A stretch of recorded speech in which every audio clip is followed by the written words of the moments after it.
नमस्कार दोस्तों, आज हम लोग पढ़ेंगे मादा जनन के बारे में। यानी कि सबसे पहले मादा जनन पढ़ने से पहले हम लोग पढ़ेंगे मादा जनन अंग के संरचना के बारे में कि महिला का शरीर जो है किस प्रकार से बना होता है और एक महिला के शरीर में मादा जनन अंग में कौन कौन से प्रमुख अंग होते हैं, उसके बारे में आज हम लोग विस्तार से पढ़ेंगे। और साथ ही मादा जनन अंगों का क्या कार्य होता है उसके बारे में भी हम लोग विस्तार से पढ़ेंगे। तो चलिए स्टार्ट करते हैं। देखिए, सबसे पहले हमारा टॉपिक है मादा जनन अंग। तो मादा जनन अंग का आप दो परिभाषा बता सकते हैं। पहला परिभाषा कि महिलाओं के शरीर में जनन के लिए एक विशेष अंग विकसित रहता है जिसे हम लोग मादा जनन अंग कहते हैं। या यह भी कह सकते हैं कि वैसा जनन अंग जो अंडाणुओं को उत्पन्न करता है उसे हम लोग मादा जनन अंग कहते हैं, क्योंकि हम नर जनन तंत्र के बारे में आपको पहले ही बता चुके हैं। तो मादा जनन के दो परिभाषाएं होंगी। अब मादा जनन अंगों में प्रमुख अंग कौन कौन से होते हैं उसके बारे में हम लोग पढ़ेंगे। तो मादा जनन अंग के निम्नलिखित भाग है कौन कौन? अंडाशय, फैलोपियन नलिका, गर्भाशय, योनि और भग या भल्वा। इस सब के बारे में हम लोग बारी बारी से पढ़ेंगे। देखिए, यहाँ पर डायग्राम में शो किया हुआ है कि ये जो है आपका अंडाशय है जिसमें अंडाणु बनता है। जब एक लड़की का जन्म होता है उसी समय निर्धारित हो जाता है कि इसके शरीर में कितना अंडा है। और एक महिला जो अपने पूरे जीवन काल में 450 अंडा का स्राव करती है अपने अंडाशय से। ये वाला नलिका जो है अंडवाहिनी है जिससे अंडा का परिवहन होता है। क्योंकि अंडा कैसे वहन होता है इसके नाम अंडवाहिनी है, फैलोपियन नलिका। और ये जो बीच वाला आपको दिखाई दे रहा है ये वाला भाग गर्भाशय इंडिकेट किया हुआ है, ये जो है योनि है। और यहाँ पर हाइमेन होता है और ये बाहरी भाग भग या बल्वा होता है। इन सभी के बारे में हम बारी बारी से पढ़ेंगे, एकदम एक एक पॉइंट दम क्लियर करके। जैसे कि देखिए, यहाँ भी एक डायग्राम है जिसमें वही सब इंडिकेट किया हुआ है। ये देखिए, अंडाणु जब यहाँ से निकलता है, इसमें जो डॉट डॉट इस प्रकार दिख रहा है आपको, ये सब अंडाणु है। और जब एक लड़की का जन्म होता है उसी समय डिसाइड हो जाता है कि उस महिला के लड़की के शरीर में कितना अंडाणु है। यहाँ झालर होता है जो अंडाणु को पकड़ के फैलोपियन नलिका में इसे ले जाता है। जब भी अंडाशय से अंडाणु निकलता है तो यहाँ झालर होता है जो अंडाणुओं को फैलोपियन नलिका में ले जाने का काम करता है। तो हम लोग बारी बारी से हर एक पॉइंट को पढ़ने वाले हैं। देखिए, सबसे पहले हम लोग किसके बारे में पढ़ेंगे? तो हमारा सबसे पहले था अंडाशय। तो जैसा कि आप जानते हैं कि महिलाओं के शरीर में दो अंडाशय होता है, एक लेफ्ट में होता है, एक राइट में होता है। दो अंडाशय, एक लेफ्ट में और एक राइट में। तो किसी भी महिला के शरीर में एक जोड़ा अंडाशय पाया जाता है। अंडाशय उदर गुहा के निचले भाग में स्थित होता है। जिसे देखिए पूरा शरीर है, मुंडी छोड़ करके जो पूरा शरीर होता है उसको उदर गुहा बोला जाता है। तो उदर गुहा के शरीर के निचले भाग में श्रोणि गुहा में स्थित होता है। प्रत्येक अंडाशय एक पतली पेरिटोनियम की झिल्ली के द्वारा उदर गुहा की पृष्ठीय दीवार से जुड़ी होती है। प्रत्येक अंडाशय संयोजी ऊतक के एक आवरण ट्यूनिका एल्बुजिनिया से ढका होता है। इस आवरण के नीचे जनन एपिथेलियम पाया जाता है जिससे अंडाणु विकसित होता है। देखिए, यही आपका अंडाशय है। ये वाला जो संरचना दिख रहा है यही क्या है? अंडाशय है। ये बाहर से एक आवरण से ढका होता है जिसको हम लोग क्या कहते हैं? पेरिटोनियम कहते हैं। पेरिटोनियम के पतली झिल्ली जिस ढका होता है। और अंडाशय जो होता है उसके अंदर में अंडाणुओं का विकास होता है। किससे विकसित होता है? तो एपिथेलियम जनन ऊतक होता है, उसी एपिथेलियम जनन ऊतक से अंदर में अंडाणु का निर्माण होते रहता है। और महिलाओं के शरीर में जो अंडाणु बनता है, तो जैसे मान लीजिए कि जब भी महिला के शरीर में अंडाणु का स्राव शुरू जो है लगभग 11 से 13 साल की अवस्था में लड़कियों के शरीर में अंडाणु का विकास स्राव होना शुरू हो जाता है। यानी कि महिला के शरीर में आवर्त चक्र जो है वो 11 से 13 साल के समय में शुरू हो जाता है। और यदि एक बार इससे अंडाणु निकला तो अगला 28 दिन के बाद इससे निकलेगा, फिर अगला 28 दिन के बाद इस निकलेगा।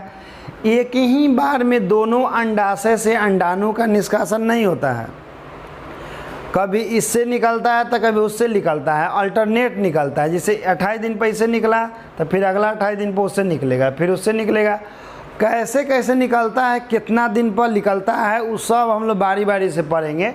फिलहाल अभी आप अंडाशय के बारे में जाने। अंडाशय जो है 2 को होता है और वो पेरिटोनियम के झिल्ली से ढका हुआ होता है और इसमें एपिथेलियम जनन ऊतक होता है, उसी से अंडाशय में अंडाणुओं का निर्माण होता है। और हर एक 28 दिन पर 1 गो अंडाणु जो निकलते रहता है। और लड़कियों में पहला बार जब अंडाणु का स्राव होता है तो उसको हम लोग मेनार्क कहते हैं। क्या कहते हैं, याद रखिएगा, उसको हम लोग मेनार्क कहते हैं, मीनार्क भी कहा जाता है। पहला बार लड़की में जब अंडाणु का रिसाव होता है अंडाशय से तो उसको हम लोग मीनार्क कहते हैं, याद रखिएगा। अब देखिए इसके बाद हम आगे पढ़ेंगे।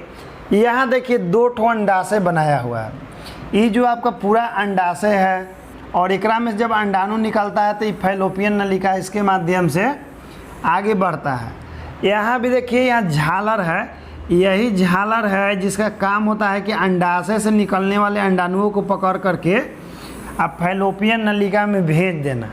फैलोपियन नलिका में जब अंडाणु जाता है तो वो शुक्राणु से मिलन के लिए इंतज़ार करते रहता है और जब शुक्राणु नहीं मिल पाता है तो एक समय के बाद फैलोपियन नलिका में जो अंडाणु होता है वो नष्ट हो जाता है और रक्त के माध्यम से शरीर से बाहर निकल जाता है, जिसको हम लोग मासिक धर्म या मेंस्ट्रुअल साइकिल कहते हैं, जिसको हम लोग शॉर्टकट में MC कहते हैं। तो जैसे अंडाशय से अंडाणु निकला, फैलोपियन नलिका में जाके इंतज़ार करते रहता है शुक्राणु का, लेकिन यदि शुक्राणु से इसका मिलन नहीं हो पाता है तो वो वहीं पर ही तड़प के मर जाती है शुक्राणु के याद में और रक्त के माध्यम से शरीर से बाहर निकल जाता है, जिस चक्र को MC कहा जाता है। और यह हर एक 28 दिन पर दोहराया जाता है। अगला 28 दिन पर इससे अंडाणु निकलेगा और देखिए यही आपका अंडाणु है और यहीं पर ही स्टोर रहता है और इंतज़ार करते रहता है शुक्राणु का। अब देखिए इसके बाद हम लोग पढ़ेंगे फैलोपियन नलिका में। फैलोपियन नलिका भी 2 ठो होता है महिला के शरीर में, क्योंकि दोनों अंडाशय की तरफ से 1 गो फैलोपियन नलिका होता है और प्रत्येक 28 दिन पर 1 अंडाणु फैलोपियन नलिका से निकलते रहता है। देखिए ये एक जोड़ी नलिका है जो अंडाशय के ऊपरी भाग से शुरू होकर नीचे की ओर जाती है और अंत में गर्भाशय से जुड़ जाती है। प्रत्येक फैलोपियन नलिका का शीर्ष भाग एक चौड़े एक कीप के समान होता है। यहाँ कीप होगा, ठीक ना, कीप के समान होता है जो अंडाणुओं को फैलोपियन नलिका में प्रवेश करने में सहायता करते हैं। फैलोपियन नलिका की दीवार मांसल एवं संकुचनशील होता है। जैसे फैलोपियन नलिका के दीवार जो होता है वो फैलते सिकुड़ते रहता है। कैसे हम लोग खाना खाते हैं तो हम लोग का जो फूड पाइप होता है वो फैल सिकुड़ करके खाना को आगे बढ़ाता है, वैसी फैलोपियन नलिका जो होती है तो उसमें संकुचन होता है। संकुचन होने से उसमें अंडाणु जो धीरे धीरे आगे बढ़ता है। तो देखिए वही कह रहा है कि फैलोपियन नलिका की जो दीवार होती है मांसल और संकुचनशील होती है। इसकी भीतरी सतह पर सिलिया लगी होती है जो अंडाणुओं को फैलोपियन नलिका में नीचे की ओर बढ़ने में सहायता करती है। इस नलिका के द्वारा अंडाणु गर्भाशय में पहुंच जाते हैं। देखिए यही आपका फैलोपियन नलिका है, जैसे ये आपका अंडाशय हो गया और ये फैलोपियन नलिका, यहाँ झालर रहता है जो अंडाणु को पकड़ के इसमें भेजता है। तो इसमें बहुत धागा की तरह सिलिया होता है जो अंडाणु को आगे बढ़ाने का काम करता है। इसे सिलिया टाइप का होता है बाल की तरह, वही सब अंडाणु को आगे की ओर इसमें ढकेलते रहता है। तो अंडाणु धीरे धीरे आगे बढ़ता है और यदि इसका निषेचन हो जाता है इसमें तो वो गर्भाशय में चला जाता है और भ्रूण के रूप में विकसित होना शुरू हो जाता है। फिर बाद में वो गर्भाशय की दीवार से चिपक जाता है और वह भ्रूण वहीं से पोषण प्राप्त करता है और वहीं से एक पूर्ण शिशु का विकास होता है गर्भाशय में। तो गर्भाशय के बारे में हम लोग पढ़ेंगे। इस डायग्राम में देखिए ये आपका अंडाशय है और ये फैलोपियन नलिका है। इसी में बहुत सारा सिलिया होता है, इसे ऊपर नीचे दोनों से, जो अंडाणु को आगे की ओर बढ़ाने का काम करता है। तो फैलोपियन नलिका एक मांसल रचना होता है और इसमें जो अंडाणु इंतजार करते रहता है, यदि उसका शुक्राणु से मिलन नहीं होता है तो वही वो तरफ तरफ के दम तोड़ देता है और फिर वहाँ से वो दर्द उत्पन्न होता है, क्योंकि इसमें संकुंचन होता है। संकुंचन होकर के रक्त के माध्यम से योनि से बाहर निकल जाता है, रक्त के रूप में बहता है 3-4 दिन तक ले शरीर में, और फिर वो पूरी तरह शरीर से नष्ट होकर के बाहर निकल जाता है रक्त के माध्यम से। अब देखिए इसके बाद गर्भाशय है। गर्भाशय पहले हम आपको दिखा देते हैं कि देखिए गर्भाशय कौन है। ये डायग्राम में देखिए ई वाला जो आपको दिखाई दे रहा है, यहाँ पर ही गर्भाशय होता है। गर्भाशय वास्तव में चारों तरफ से इसे बंद होता है, एक नली होता है, और यह जो है यहाँ से जब फैलोपियन नलिका में जब अंडाणु आता है और शुक्राणु से निषेचित हो जाता है तो गर्भाशय में जा कर के आपका जमा हो जाता है, और यही गर्भाशय में जाता है जब निषेचित होकर के, तो भ्रूण जो है इसके दीवार से, गर्भाशय के दीवार से चिपक जाता है और इसी से भ्रूण पोषण प्रदान करता है।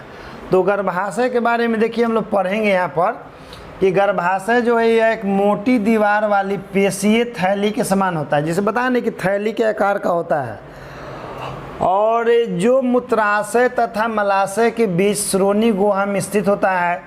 यह लगभग त्रिकोणीय संरचना है जिसकी ऊपरी भाग ज़्यादा चौड़ा होता है और इसके ऊपरी भाग के दाएं और बाएं कोने से ऊपर की ओर फैलोपियन नलिका जुड़ी होती है। तो यदि इस फैलोपियन नलिका में अंडा के निषेचन हो जाता है इसमें और इसमें, तो कोई एगो में, तो वो गर्भाशय में जा कर के जमा हो जाता है इस प्रकार से। तो फैलोपियन नलिका से जुड़ा होता है, लेकिन जैसे ही इसमें चल जाता है अंडाणु में थे निषेचित होकर के भ्रूण, तो ये जो यहाँ से जो रास्ता है फैलोपियन नलिका वाला ही बंद हो जाता है और फिर इसमें अंडाणुओं का विकास और स्राव यहाँ से रुक जाता है। जैसे ही अंडाणु का मिलन शुक्राणु से हो गया तब फिर जो है अंड का स्राव रुक जाता है, यानी कि अब जैसे 9 महीना तक ले इससे अंडाणु का निष्कासन नहीं होगा। 9 महीना तक ले, यानी कि महिलाओं के शरीर में जो मासिक धर्म है वो नहीं आएगा।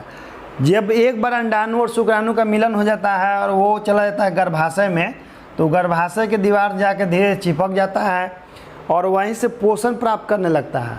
और 9 महीना तक याद रखिएगा कि कोई अंड का उत्सर्जन नहीं होता है, यानी कि लड़कियों के शरीर में मासिक चक्र नहीं आता है। अब देखिए यहाँ पर हम लोग पढ़ रहे थे और आगे इसमें पढ़ेंगे कि फैलोपियन नलिका जुड़ा होता है। गर्भाशय की गुहा में ही भ्रूण का विकास होता है। इसकी गुहा की सामान्य स्थिति में 7 से 8 सेंटीमीटर लंबी होती है। जो गर्भाशय होता है वो जनरली 7 से 8 सेंटीमीटर लंबा होता है, लेकिन जब अंडाणु का निषेचन शुक्राणु से हो जाता है और उसमें जब भ्रूण का विकास होने लगता है तो वो धीरे धीरे उसमें भ्रूण बढ़ता है, तब फैलोपियन नलिका का साइज भी बढ़ते चल जाता है और बढ़ते बढ़ते बढ़ते 18 से 20 सेंटीमीटर चौड़ा हो जाता है। इसीलिए देखिएगा जब महिला कोई गर्भवती है तो होता है तो उसका पेट का साइज बढ़ जाता है। तो पेट का साइज बढ़ने का मतलब ये नहीं कि जिसमें वो खाना स्टोर होता है उसका साइज बढ़ जाता है, नहीं। यहाँ जो आपका गर्भाशय है तो गर्भाशय समान अवस्था में 7 से 8 सेंटीमीटर होता है, लेकिन जब उसमें शिशु विकसित होने लगता है तो वो 18 से 20 सेंटीमीटर तक पहुँच जाता है। तो हम लोग क्या कहते हैं कि पेट बढ़ गया है। पेट नहीं बढ़ा है, गर्भाशय का साइज बढ़ रहा है। जिसमें खाना स्टोर होता है उसका साइज जस के तस रहता है। हालांकि और जो है ऊपर से दबाव पड़ता है तो महिला लोग बहुत कम खाना खा पाती है। और जैसे ही शिशु का जन्म हो जाता है, गर्भाशय से बाहर निकल जाता है योनि मार्ग से शिशु, तब फिर गर्भाशय जो सिकुड़ करके अपना प्रारंभिक अवस्था में आने लगता है, लेकिन वो प्रारंभिक अवस्था में नहीं आ पाता है। कुछ सेंटीमीटर बड़े रह जाता है, 10 सेंटीमीटर या 12 सेंटीमीटर। फिर से सिकुड़ करके 7 से 8 सेंटीमीटर की अवस्था में गर्भाशय नहीं पहुंच पाता है, थोड़ा सा साइज में बड़ा ही रह जाता है शिशु के जन्म होने के बाद। तो इसका विकास जो है 18 से 20 सेंटीमीटर लंबा हो जाता है और शिशु के जन्म के बाद यह पुनी छोटी हो जाती है, परंतु सामान्य स्थिति में न आकर उससे थोड़ी बड़ी ही रह जाती है। गर्भाशय का निचला भाग संकरा होता है, यानी कि पतला होता है उसके नीचे, जिसे हम लोग ग्रीवा या सर्विक्स कहते हैं। ग्रीवा से नीचे योनि, ये जो आपका ग्रीवा जो है नीचे की ओर योनि में जा कर के खुलता है। देखिए यही आपका गर्भाशय है और ये आगे चल करके ये ग्रीवा होता है, यहीं से कहाँ खुल जाता है, योनि मार्ग में खुलता है, जिससे शिशु जो है बाहर निकलता है। और एक महिला जब शिशु को जन्म देते रहती है तो उसको टोटल 58 डेल का दर्द सहना पड़ता है। और सामान्य स्थिति में पुरुष जो है 46 डेल के दर्द पर मर जाता है। यदि आपके शरीर में 46 डेल दर्द होगा तो आपका दिमाग जो है आपको डेड घोषित कर देगा, शरीर आपका मर जाएगा। लेकिन जब एक महिला शिशु को जन्म देते रहती है तो उस समय महिला को 58 डेल का दर्द का अनुभव होता है। जैसे कि लगता है कि शरीर के 206 हड्डी अचानक टूट रहा है। तो जैसे एक साथ शरीर का 206 हड्डी टूटने पर जितना दर्द होता है उतना दर्द सह करके एक महिला जो है एक शिशु को जन्म देती है, लेकिन वो फिर भी नहीं मरती है। जबकि एक सामान्य पुरुष जो है 46 डेल के दर्द में होकर कहानी ख़त्म हो जाएगा।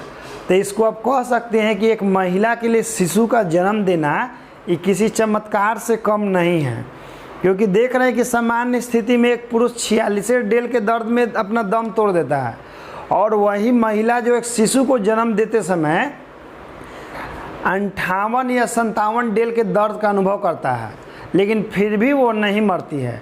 इसीलिए एक शिशु को जन्म देना महिला के लिए चमत्कार कहा गया। उसके जीवन में एक चमत्कार से कम नहीं है किसी शिशु को जन्म देना, समझ रहे हैं। इसलिए कहा जाता है कि पुरुष यदि शक्ति है तो महिला जो है सहन शक्ति है। महिला जो है सभी दर्द को सह लेती है, खास करके एक बच्चे को जन्म देते समय। और वही महिला के जीवन में एक ऐसा दर्द है जो दर्द के बाद भी मुस्कुराती है। एक शिशु का जब जन्म होता है तो महिला दर्द में भी मुस्कुराती है, वही एक ऐसा पल है। और यह मोमेंट हर महिला के जीवन में एक ना एक समय जरूर आता है। तो चलिए इसके बाद हम लोग पढ़ेंगे योनि के बारे में। देखिए योनि जो होता है यह एक पेशीय नली के समान होता है, यानी कि एक नली की तरह होता है, पाइप की तरह समान रचना है, जो 7 से 10 सेंटीमीटर लंबा होता है। योनि की लंबाई 7 से 10 सेंटीमीटर होता है, और ये महिला की लंबाई पर भी डिपेंड करता है। जो महिला हाइट में थोड़ा छोटी होती है उसका योनि का साइज थोड़ा छोटा होता है, मतलब जो नली की लंबाई होता है कम होता है, और जो महिला लंबी होती है उसकी योनि की लंबाई जो है थोड़ा ज़्यादा होता है। यानी कि 7 से 10 सेंटीमीटर नापा गया है, लेकिन याद रखिएगा कि योनि का जो एथी होता है नली का लंबाई वो महिला के हाइट के ऊपर डिपेंड करता है। और यह जो है संयोजी ऊतक की बनी होती है और यह फैलने योग्य होती है। यानी कि जो नली होता है, योनि जो होता है वो फैल और सिकुड़ सकता है। और इसका ये जो बाहर की ओर एक छिद्र द्वारा खुलता है जिसको भग या बलवा कहते हैं हम लोग। बलवा एक पतली झिल्ली से ढका होता है जो हाइमेन कहलाता है। जो बलवा होता है महिलाओं का वह एक पतला झिल्ली से ढका हुआ होता है, वो झिल्ली को क्या कहता है, हाइमेन कहा जाता है। हाइमेन जो है उस समय टूट जाता है जब लड़कियां साइकिलिंग करती है या भाग दौड़ करती है या कूद फान करती है, या जब कोई महिला पहला बार किसी पुरुष से संबंध बनाती है तो वो हाइमेन टूट जाता है। कई बार ऐसा भी होता है कि संबंध बनाने के बाद भी हाइमेन टूटता नहीं है, हाइमेन जस के तस रहता है। इसलिए वर्जिनिटी चेक होता है। वर्जिनिटी चेक मतलब कि महिला कभी किसी पुरुष के साथ संबंध बनाई है कि नहीं बनाई है, तो इसको हम हाइमेन से निर्धारित नहीं कर सकते हैं, क्योंकि हाइमेन जो है कई कारणों से टूट जाता है। खेल कूद करने के दौरान टूट जाता है, या लड़की कूद फान करती है ज़्यादा उससे भी टूट जाता है, या साइकिलिंग करती है उससे भी कर जाती है, टूट जाता है हाइमेन। तो ये हम लोग डिसाइड नहीं कर सकते हैं कि यदि किसी महिला का हाइमेन वाला झिल्ली टूटा हुआ है तो वो किसी ना किसी के साथ संबंध बनाए ही होगी। ऐसा भी हो सकता है कि खेल कूद के दौरान या साइकिलिंग के दौरान या उछल कूद के दौरान या भाग दौड़ के दौरान झिल्ली जो है टूट गया है। ठीक, तो हाइमेन जो पतली झिल्ली हो जाता है, जो एक बार टूट जाता है तो दोबारा इसका शरीर में निर्माण नहीं होता है। इसमें एक बहुत ही छोटा छिद्र होता है। पहली बार संभोग के समय या चोट या साइकिलिंग के समय या क्या होता है, झिल्ली टूट जाती है, फिर दोबारा इसका निर्माण नहीं होता है। योनि संभोग या मैथुन के समय नर के शीशन को ग्रहण करती है, जिसे स्खलित वीर्य मादा जननांग के अंदर पहुंचते हैं। जन्म के समय शिशु इसी रास्ते से बाहर निकलता है और मासिक चक्र से भी बाहर निकलने का रास्ता यही है। यानी कि इससे 3 गोगरा काम होता है। एक होता इसे वीर्य अंदर जाता है, पुरुष का सीसन अंदर जाता है योनि में। दूसरा है कि मासिक चक्र के समय जो है जो अंडाणु फूट करके रक्त के माध्यम से बाहर निकलता है तो योनि मार्ग से ही निकलता है, और शिशु का जन्म जो है वो भी योनि मार्ग से ही होता है। देखिए योनि जो है इस संरचना को हम लोग कहते हैं, ये वाला संरचना आपको दिखाई दे रहा है, यही क्या है, यहाँ से यहाँ तक आपका योनि है। ये तो सर्विक्स होता है जो खुलता है योनि में, इसको अंग्रेजी में वजाइना कहते हैं, ठीक ना। इसमें देखिए ये वाला आपका जो संरचना है यही आपका योनि है, और यहाँ हाइमेन होता है, वो पतला से झिल्ली होता है जो पहला बार संभोग के दौरान या संबंध के दौरान जो झिल्ली टूट जाता है, लेकिन एक ही कारण से हाइमेन नहीं टूटता है, इसका 3-4 गो कारण है। और कई बार ऐसा भी होता है कि संबंध बनाने के बाद भी हाइमेन नहीं टूटता है, ठीक ना। इसीलिए किसी महिला का वर्जिनिटी चेक हम लोग हाइमेन टूटने या ना टूटने से पता नहीं लगा सकते हैं। ये जरूरी नहीं कि यदि किसी महिला का हाइमेन टूटा हुआ है तो वो किसी न किसी के साथ संबंध बनाए ही होगी। खेल कूद के दौरान भी टूट जाता है, साइकिलिंग के दौरान भी टूट जाता है, ठीक है। चलिए इसके बाद हम लोग पढ़ेंगे भलवा या भग। यह योनि के ठीक बाहर वाला जनन इंद्रिय भाग होता है। देखिए जैसे ये आपका योनि हो गया तो इसके बाहर वाला जो संरचना होता है यही क्या होता है, भग या वल्वा होता है। अब चलिए हम लोग जान गए मानव जनन अंग के संरचना के बारे में। अब इसका क्या क्या काम है इसके बारे में हम लोग पढ़ेंगे बारी बारी से। तो अब देखिए स्त्री जनन अंगों के कार्य कि स्त्री जनन अंग के कार्य क्या है। जैसे आप लगभग में सब जान गए इसका संरचना, अब बारी बारी से हम लोग कार्य के बारे में जानेंगे। सबसे पहले देखिए हम लोग अंडों का निर्माण करना, तो स्त्री जनन अंग में अंडों का निर्माण होता है। कहाँ होता है, तो यह अंडाशय में होता है। अंडाशय में बहुत सारा छोटा छोटा कोशिका होता है। आपको बताया नहीं कि एपिथेलियम जनन ऊतक से बनता है, और एक जन्म के समय ही निर्धारित हो जाता है कि लड़की के शरीर में कितना अंडा है, लेकिन इसका रिसाव जो है 11 से 13 साल की उम्र में शुरू होता है, और हर 28 दिन पर एक अंडाणु का इधर स्राव होगा, फिर अगला बार इधर स्राव होगा। और देखिए महिला के शरीर में जो मासिक चक्र चलता है तो ये चंद्रमा से प्रेरित है। जैसे चंद्रमा में देखिएगा, चंद्रमा अपना चक्र जो 28 दिन के दोहराती है, उसी प्रकार से महिलाओं का शरीर में जो अंडाणु का स्राव होता है तो वो भी देखिए 28 दिन पर चक्र इसका चलते रहता है। और देखिए महिला का शरीर में लगातार हार्मोन में उतार चढ़ाव होते रहता है। इसीलिए देखिएगा सभी महिलाओं का जो मूड होता है एक समान नहीं होता है, महिलाओं का मूड हमेशा चेंज होते रहता है। वही से देखिएगा हम लोग कहते हैं कि महिला के बात के का भरोसा किया जाए, क्योंकि महिलाओं के शरीर में 28 दिनों का जो चक्र चलता है तो इससे बराबर महिला के शरीर में हार्मोनल उतार चढ़ाव होते रहता है। इसीलिए महिला के विचार और मूड हमेशा बदलते रहता है। पुरुष के शरीर में ऐसा कोई चक्र नहीं चलता है, इसीलिए पुरुषों का जो मूड होता है लगभग एक समान होता है। तभी जाके हम लोग कहते हैं कि महिला के बात पर विश्वास नहीं करना चाहिए, वो कभी भी क्या कर देगी, बदल जाएगी। किस कारण से, तो क्योंकि इसके शरीर का बनावट ही ऐसा है कि महिला जो है ना चाहते हुए भी अपने बात से मुकर जाएगी या अपना विचार बदल देगी, क्योंकि उसका शरीर में हमेशा हार्मोनल उतार चढ़ाव होते रहता है। इसीलिए महिलाओं का मूड हमेशा बदलते रहता है, जबकि पुरुषों में ऐसा नहीं है। पुरुष में ऐसा कोई चक्र नहीं चलता है, इसलिए पुरुष जो है अपना बात पर अडिग रहते हैं। इसीलिए आदमी कहता है कि मर्द के बात के वैल्यू होता है, औरत के बात के वैल्यू नहीं होता है। तो काहे कहता है ऐसा, कैसे कि हार्मोनल उतार चढ़ाव लगातार होते रहता है, तो मूड बदलते रहता है, तो विचार भी बदलते रहता है। अब पुरुष में ऐसा चक्र नहीं चलता है, इसीलिए पुरुष लोग अपना बात पर अडिग रहता है। तो महिला को अपने बात से पलटने का अधिकार जो है हम लोग नहीं दिए हैं। उसके शारीरिक संरचना ही वैसा है और प्रकृति वैसा बनाया है उसको कि वो अपना बात से पलट भी सकती है, क्योंकि मूड बदलते रहता है। अब मूड बदलता है तो आदमी अपना विचार से पलट भी सकता है, इसीलिए उसका अधिकार है महिलाओं का अपना बात से पलटना।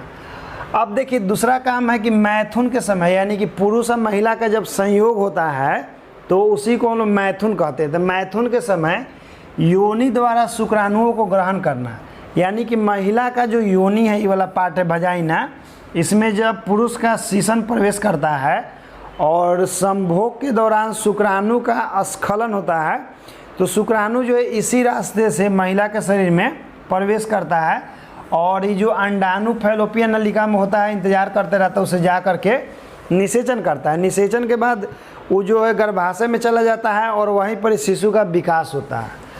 अब देखिए इसके बाद हम लोग पढ़ेंगे निषेचन के लिए उपयुक्त वातावरण तैयार करना।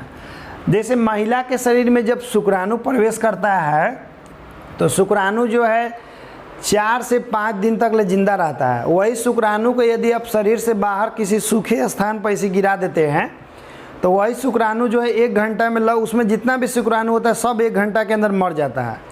जो भी शुक्राणु सब 1 घंटा के अंदर मर जाता है। लेकिन जब वही शुक्राणु योनि के द्वारा महिला के शरीर में प्रवेश करता है तो 4 से 5 दिन तक ले जिंदा रहता है और 4 से 5 दिन के सफ़र तय करके ये अंडाणु के पास पहुंचता है और अंडाणु से निषेचन करता है।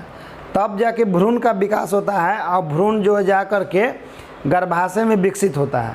तो देखिए जैसे सामान्य स्थिति में हम लोग यदि शुक्राणु को बाहर गिरा देते हैं किसी सूखे स्थान पर तो वो 1 घंटा में सारा शुक्राणु मर जाएगा। लेकिन महिला के शरीर में वही 5 से 6 दिन तक जिंदा रहता है।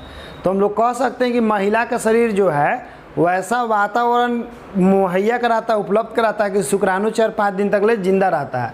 हालांकि पुरुष के शरीर से जैसे ही शुक्राणु महिला के शरीर में प्रवेश करता है तो महिला के शरीर का जो इम्यून सिस्टम होता है उसको बैक्टीरिया वायरस समझ करके उस पर हमला कर देता है और हमला कर देता है तो बहुत सारा शुक्राणु मर जाता है। एक जब पुरुष का संयोग महिला से होता है तो एक बार में लगभग 30 करोड़ शुक्राणु जो है महिला के शरीर में प्रवेश करता है। लेकिन उसमें से मात्र 1 शुक्राणु जो है फैलोपियन नलिका में जाके अंडाणु को निषेचित कर पाता है। इसीलिए हम लोग के मम्मी पापा कहते हैं कि मेरा बेटा करोड़ों में एक है। करोड़ों में नहीं 30 करोड़ में एक है, क्योंकि 30 करोड़ में 1 शुक्राणु केवल अंडाणु से निषेचित कर पाता है जिससे एक बच्चा की उत्पत्ति होती है। समझ गए? तो निषेचन के लिए उपयुक्त वातावरण महिला का शरीर होता है। लेकिन शुक्राणु को हमेशा खतरा रहता है क्योंकि महिला की योनि अम्लीयता भी उत्पन्न करता है शुक्राणु को नष्ट करने के लिए। फिर महिला के शरीर का जो इम्यून सिस्टम होता है वो उसको बैक्टीरिया वायरस समझ के हमला करके खा जाता है। तो उसमें से एगो बचा के कहाँ पहुँच जाता है? अंडाणु के पास, जिससे एगो बच्चा का जन्म होता है। देखिए उसके बाद झालर या फिम्बरी, जैसे ई जो है अंडाशय है, एकरा से अंड निकलता है। तो देखिए ई वाला संरचना झालर या फिम्बरी इसको कहते हैं। यही अंडाणु को पकड़ के फैलोपियन नलिका में भेजता है। तो इसका क्या काम होता है कि यह अंडाणुओं को पकड़ना तथा गर्भाशय में पहुंचाना। हालांकि गर्भाशय में तो नहीं पहुंचाता है लेकिन फैलोपियन नलिका में पहुंचा देता है। और जब अंडाणु का निषेचन हो जाएगा तो अपने आप वो कहाँ पहुँच जाएगा? गर्भाशय में पहुँच जाएगा। समझ गया? तो झालर या फिम्बरी का यही काम होता है। फिर है कि गर्भाशय निषेचित अंडाणुओं को भ्रूण परिवर्धन हेतु स्थान प्रदान करता है। ये जो गर्भाशय है तो इस गर्भाशय में देखिए यहाँ से अंडाणु निकला, फैलोपियन नलिका में गया, शुक्राणु से निषेचन हुआ, ये फिर गर्भाशय में आ जाता है। गर्भाशय में आकर के गर्भाशय की दीवार से चिपक जाता है और गर्भाशय की दीवार से पोषण प्रदान करता है, ग्रहण करता है।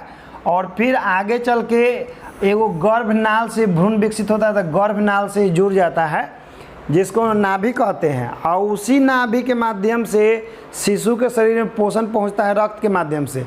ये मत सोचिएगा कि माता के गर्भ में शिशु जो पल रहा होता है तो वो खाना खाता है, नहीं, मुंह नाक सब बंद रहता है, यहाँ तक लेकिन श्वास भी नहीं लेता है।